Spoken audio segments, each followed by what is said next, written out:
All hail. Yep, I've finally gotten around to doing that video that I said I was going to do last week.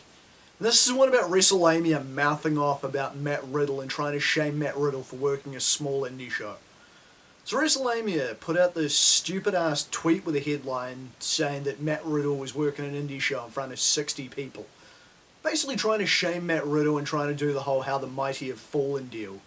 Trying to say that since Matt Riddle got the boot from WWE, he's gone from wrestling in front of 60,000 fans as part of Arcade Bro, teaming up with Randy Orton, yada yada yada, to being a big fish in a small pond because he's so toxic nobody else wants to hire him.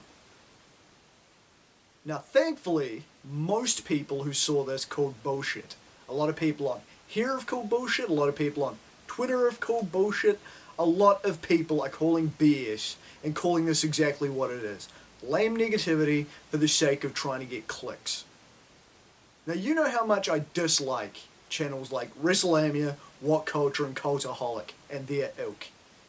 English YouTube channels that have negativity as their bread and butter. They pretend to be wrestling fans, but nearly every video is tinged with snark, criticism, and just down-putting everyone and everything they talk about that they're meant to be fans of. Now, we know Matt Riddle is not necessarily the nicest person. Anybody that's been following Matt Riddle over the last few years knows he's not the greatest dude. But even he's admitted, since he got fired from WWE, it was his own damn fault, so at least there's some accountability. But this is just pathetic on Wrestlemania's part. You're trying to act like working indies is beneath big stars, right? And it's not. Now there's a few things that bug me about this that I'll get into. And one of the things is that, like I say, these guys are trying to act like there's something wrong with working the indies. There's a belief with some people that work in the indies is a negative. I've seen idiots use indie as a synonym for bad when it comes to wrestling, which couldn't be any further from the truth because there are many wrestling styles on the indies. Now this one's not really a massive complaint from a large majority of wrestling fans. It seems to be an extremely small and stupid minority that don't seem to understand that Jim Cornette isn't mocking all indies, he's just mocking a certain style, specifically one popularized by the Young Bucks with minimal psychology. Now, if the so-called fans of Jim Cornette that echo this opinion about the indies being bad knew anything, they would know that Jim, and this one's going to shock you, worked the indies in the 80s before he made it to Jim Crockett Promotions and before he made it to managing the Midnight Express. So, if you're going indie equals bad, you're an idiot, and the guy you're trying really badly to emulate would tell you the same. I mean, when Jim does wrestling events nowadays, they're usually indie shows. So, make of that what you will. But the thing that annoys me is you get this small, stupid group of people that think indies are bad because they've been told indies are bad. I hate this mentality as well, that because a show is small and intimate, or the production values aren't the flashiest, it's bad.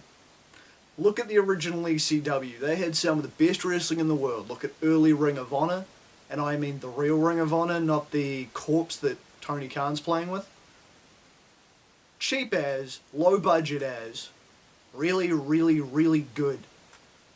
So it's not like indie does equal bad by default. But the fact that Wrestlelamia are mocking the indies at all is downright pathetic. Newsflash. All of your favourites probably came from the indies. In fact, unless they're somebody that was specifically hired when Vince McMahon was looking for bodybuilders or bikini models or whoever, 99.9% of wrestlers work their way up through the indies to the bigger companies. Pick a name in WWE. Chances are they came from the indies unless they went straight from another sport to the WWE a la Roman Reigns. Even in the case of someone like Cody Rhodes, who pretty much my dadded his way into a development deal, when he got released, he was working smaller companies. Hell, he made a stop into TNA, which at that point was downsizing. I think he just missed the point where Dixie almost had to shut the company down before Bound for Glory 2016. I could be wrong on that point, but I know Cody was in TNA at a point in time where it almost looked like we weren't going to have TNA anymore. But I digress. I mean, you look at guys like Riddle now as well. They're not just doing small indies. And that's the main problem I have with this stupid statement. They're acting like, oh, Riddle's burnt so many goddamn bridges, all he can do is small indies. Which, if these fuckwits actually watched anything other than WWE and fucking AEW, they would know that Matt Riddle is working New Japan strong, because obviously with his drug issues and shit, even he's not dumb enough to risk going to Japan and getting banned from the country because of their draconian drug laws. The man loves his weed, he also loves his nose candy apparently, but he's also apparently trying to give that shit up. But he's working for New Japan, he's working for MLW, so it's not like he's working small companies. In fact, MLW seems to be building up and it looks like he's going to be the guy to take the MLW title off Satoshi Kojima. He's in a feud with Sami Callihan at the moment, and once that's done, he will more than likely move on to being the next guy to win the MLW title because he's the biggest name MLW has. It's not like he's only exclusively working in buildings with fucking 60 fans. No matter what narrative you want to pull, no matter how much of a fucking Matt Riddle, oh how the mighty have fallen you want to fucking paint, he ain't fallen that far. He's working for two notable promotions. He's probably going to be the world champ of one of them. And even if you don't want to call it a world championship, the heavyweight championship, whatever, the point is he's a big dog in MLW and he's getting work in New Japan as well as working indies. So there's that. Then we get to how much money people can earn on the indies. That's not the boon that it used to be. That's not hot dog and handshake necessarily. Look at Matt Cardona. Matt Cardona managed to completely reinvent himself from being goofy-ass Zack Ryder. And he's now basically this douchebag who is the scourge of wherever he shows up at. He pretty much appears everywhere on handshake deals. He doesn't want to be tied down to a contract. But since he got the boot from WWE, he's pretty much shown up everywhere with name value. AEW, TNA. Before he got injured, he was back there for his second stint.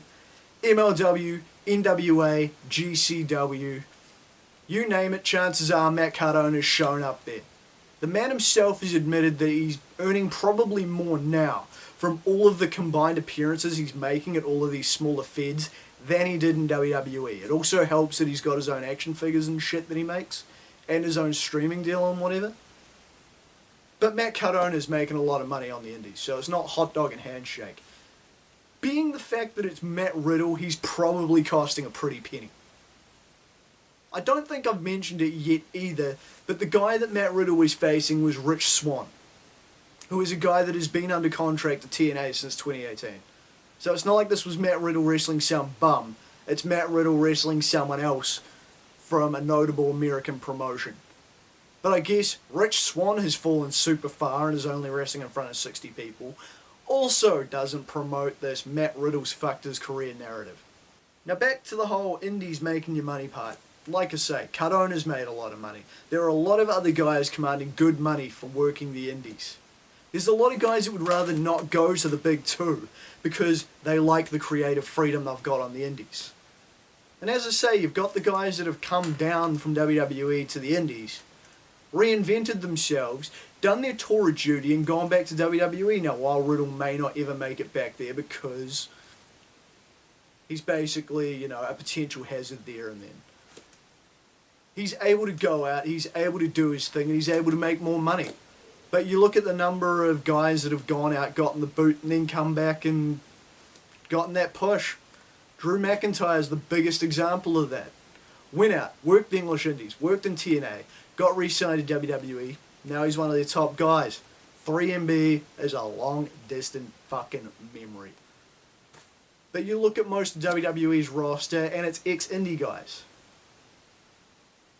To claim that the indies are bad, or you're not making money, or once you're done with WWE, your only other option is to wrestle in front of fucking 20 people is just asinine. I get that this article, I get that this tweet was meant to shame Riddle, and it was meant to push a narrative to a bunch of other morons that want to shit on Matt Riddle. That, OMG, look how far Matt Riddle's fallen. But the thing is, if you're going to do that, at least have some honesty behind it. I know that a lot of these McDonald's English YouTube channels don't have any integrity or any honesty, and their entire thing is to push negativity to a bunch of smarks who think being negative about everything makes them smart. But put some facts behind it, man. Otherwise, it just makes you look like an asshole. And given the fact that so many people have called this thing out, obviously it has made Wrestlelamia look like assholes. It's just stupid. You don't have to like Matt Riddle as a person, but it's not like he's fucking Alberto Del Rio, alright? It's just stupid, it's just dishonest, and it's obnoxious. And by extension, trying to mock the indies is disrespectful to every fucking wrestler that plays their craft on the indies, hoping to either make it to WWE, make it to AEW, make it to TNA, make it to a bigger promotion, and get their name out there. And it's also a mockery of every wrestler that gets let go from a bigger company, goes out to try and reinvent themselves, and tries to make a goddamn living. You people are meant to be wrestling fans. Act like it. Stop trying to criticize everything in a business you claim to love just because it makes you clicks. It's just pathetic, dude. Show some goddamn integrity. You're a big YouTube channel. Act like it. Anyway, thank you for listening to me ramble about indie wrestling. I'm Damian Skyfire. See you next time.